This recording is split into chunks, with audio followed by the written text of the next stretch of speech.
Good afternoon, everyone, and we're glad you can join us today. We're going to be in our first book in our new quarterly, and it's going to be in Genesis chapter 1, verses 1 through 5, and then 26 through chapter 2, verse 3. And we're going to be talking about the first week, the very first week in the New Testament, okay? I'm sorry, in the Old Testament. You know, God created all that is, and that's including us who bear His image. So, when we look at the earth and beyond into space, there are many, many wonderful things to see. You know, you've got the Milky Way galaxy. Sometimes you can, if you're looking in the right time and places, you can see the moon very clearly. Maybe even catch a view of Saturn or some of the other planets. But, you know, there's a lot of beautiful things that God has created for us. Now, take Arizona, for instance, and you know where I'm going here is to the Grand Canyon. That is just one of the many, many wonders that God has created for us. If we go to the Arctic Circle, we can see the dancing lights. And if we go to the border of Nepal or China, we can see the highest peak on the planet, and that's Mount Everest. You know, there's been many a clear moonless nights that we might be able to see the splendor even of the Milky Way galaxy. So all these things we can see that God has created. So we know that there is a creator. Let's look at a little bit of understanding the context. And that's going to be taken from Genesis chapter 1, verse 1 through chapter 2, verse 3. Now these verses reveal several important truths about God. Now, He is a God who wants us to know Him.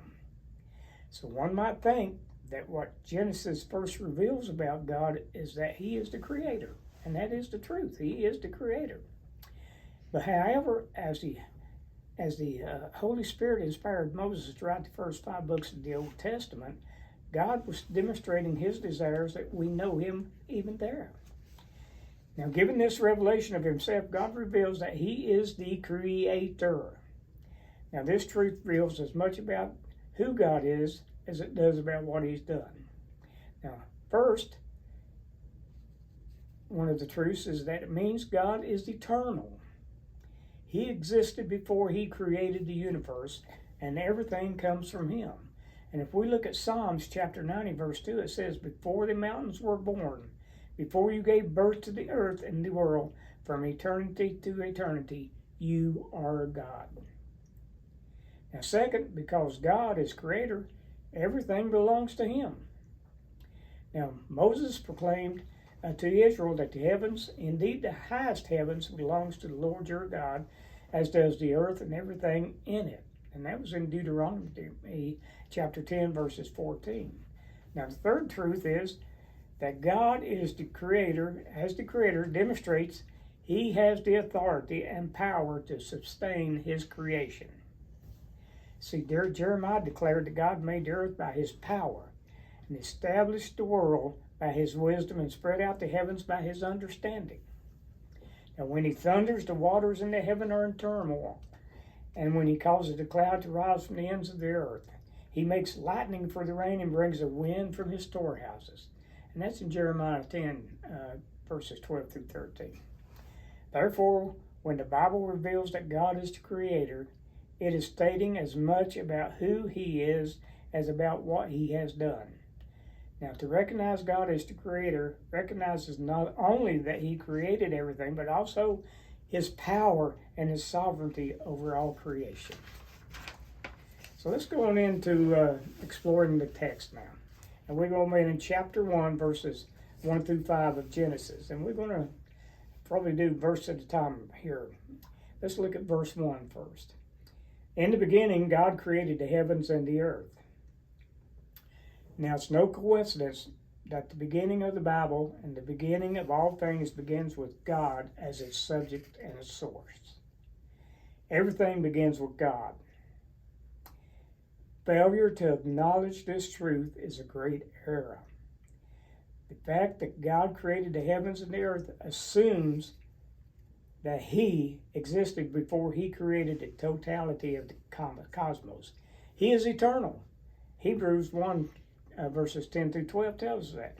And it says that God is the creator means he is distinct from his creation.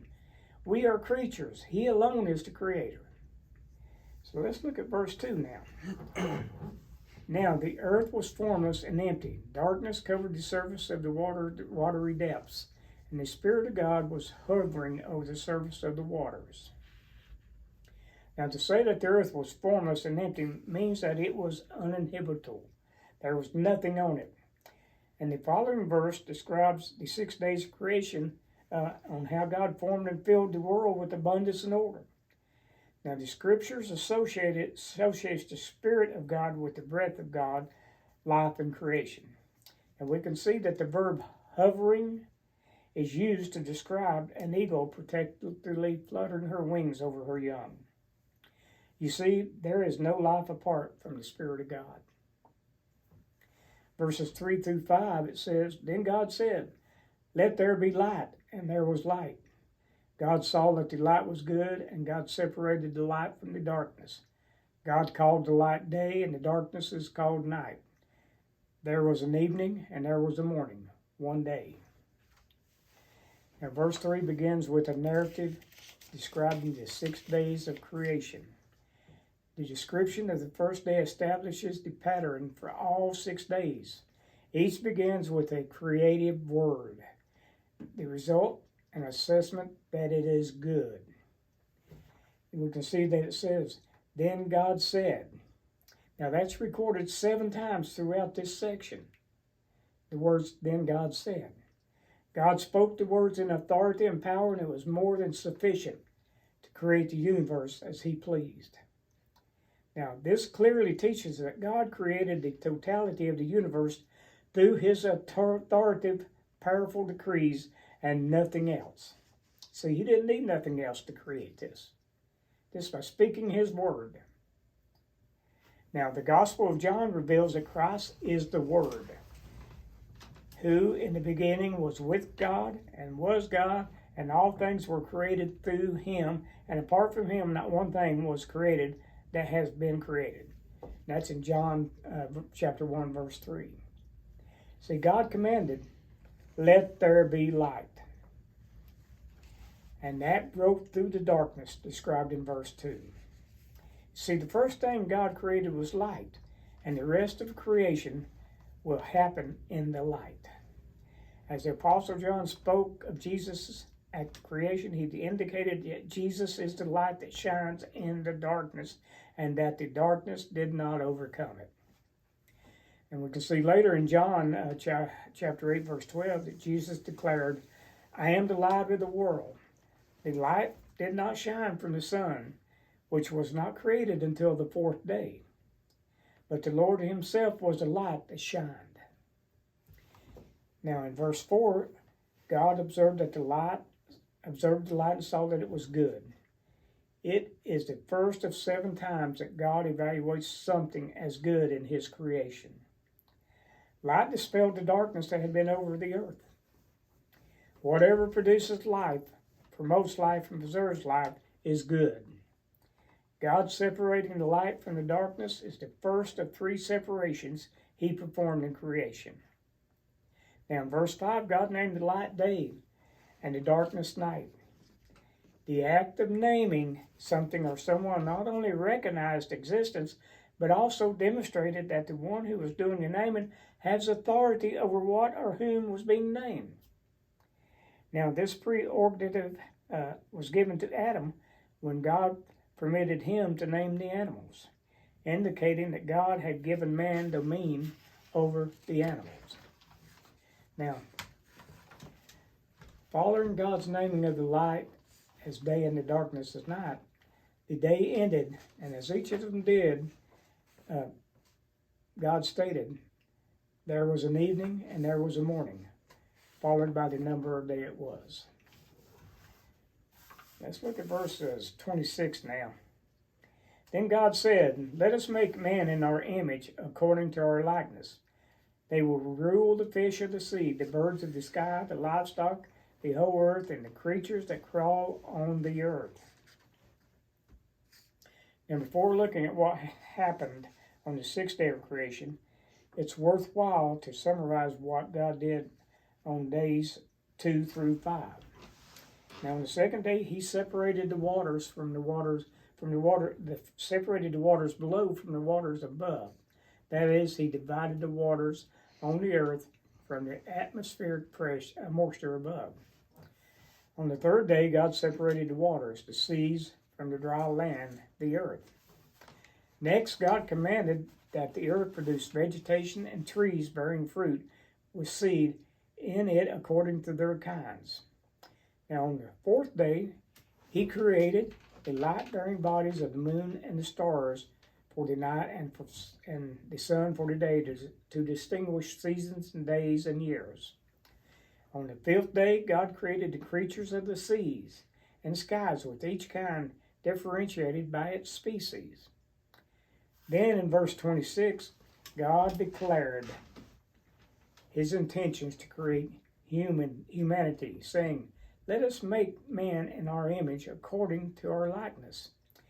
As the Spirit of God and the Son of God were intricately involved in creation, it makes sense that God the Father would use the plural us and our, as He described His intentions regarding the creation of humankind. So let's look at verse 27 now. So God created man in His own image, and He created him in the image of God. He created them male and female.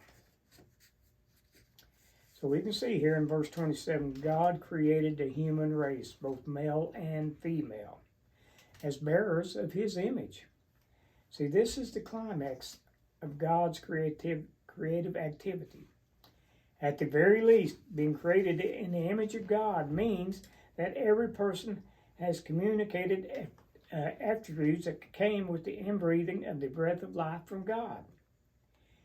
Humans are spiritual beings with a moral conscience, having the capacity to represent God on earth and carry out His will. Being created in the image of God is closely tied to God's purpose for all humanity. We are to represent God even though He alone possesses deity and we do not. God creating male and female in His image communicates the supreme value He places on every human life. Both male and female are His image bearers, and the two genders are a function of God's creative purposes. Male and female both, we're supposed to do God's will. He created us in His image, and we're supposed to do His will and bring glory to His name. Now, verse 28 and 31, let's look at this. God blessed them, and God said to them, "Be fruitful and multiply, fill the earth and subdue it. Rule the fish of the sea, the birds of the sky, and every creature that crawls on the earth." God also said, "Look, I have given you every seed-bearing plant on the surface of the entire earth, and every tree whose fruit contains seed.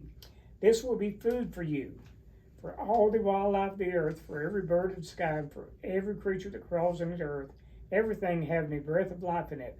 I have given every green plant for food." And it was so. God saw all that He made, and it was very good indeed. Evening came, and then morning, the sixth day. See, there's a significance here we need to recognize. God blessed them. See, God's blessing is a major theme in Genesis. A major theme. Blessed means that God enriches people beyond what is normal. And it's given them a special status and ability to succeed in what He has called them to do. Therefore, with His blessing, God instructed people, "Be fruitful, multiply, fill the earth, and subdue it." See, blessings encompass both God's provision and purpose for humanity. God communicated His intentions to provide for every living creature all the substance they needed to flourish. And God said, "I have given you." He is humanity's personal provider. God provides for all our needs. He's put everything here on earth to fulfill all of our needs. He's put our food here, our livelihoods here, everything that we need to survive, He has gave to us. Now we can finally see that after the work of God was completed at the end of 6 days, He evaluated all that was done and saw that it was very good indeed. All that God had accomplished was worthy of the highest commendations. What began as a formless and empty was now transformed into fullness, beauty, life that pointed to the glory of God. David wrote, "The heavens declare the glory of God, and the expanse proclaims the work of His hands." That's in Psalms 19, verse 1. And we can see that the Apostle Paul declared, "For His invisible attributes, that is, His eternal power and divine nature, have been clearly seen since the creation of the world, being understood through what He has made." That's in Romans chapter 1, verse 20. So we can see that God did all this in 6 days. He put life where there was no life. He put fruit-bearing plants and seeds there where there was none before. He put male and female. He created them. God has done everything because He is the Creator. And He has blessed everything, wanting everything to do good. Let's look at verses in the chapter 2 now, verses 1 through 3, and we're going to look at verse 1 first. "So the heavens and the earth and everything in them were completed." Now that's just a very simple statement of fact, and it has no theological significance to it, but it's a very simple statement of fact. So the heavens and earth and everything in them were completed. Now God has revealed this about Himself. He has revealed some essential truths to us, and this verse reveals some essential truths God has revealed about Himself. See, first, summarizing the 6 days of creation, the Hebrew text suggests God created everything in an organized way, and that He proposed it to function according to the order He established it in. Second, God leaves no work undone. His work of creation was complete. Therefore, as a new creation in Christ, believers have the joyous assurance that He will complete the work He has begun in us. And that's in Philippians chapter 1, verse 6. Now let's look at verse 2 and 3 now. On the seventh day, God had completed His work that He had done, and He rested on the seventh day from all His work that He had done. God blessed the seventh day and declared it holy, for on it He rested from all His work of creation. You see, the seventh day is different from the first 6. On the seventh day, after God completed His work of creation, He ceased His work and rested, setting an example for His people and establishing the principle of the Sabbath day of rest.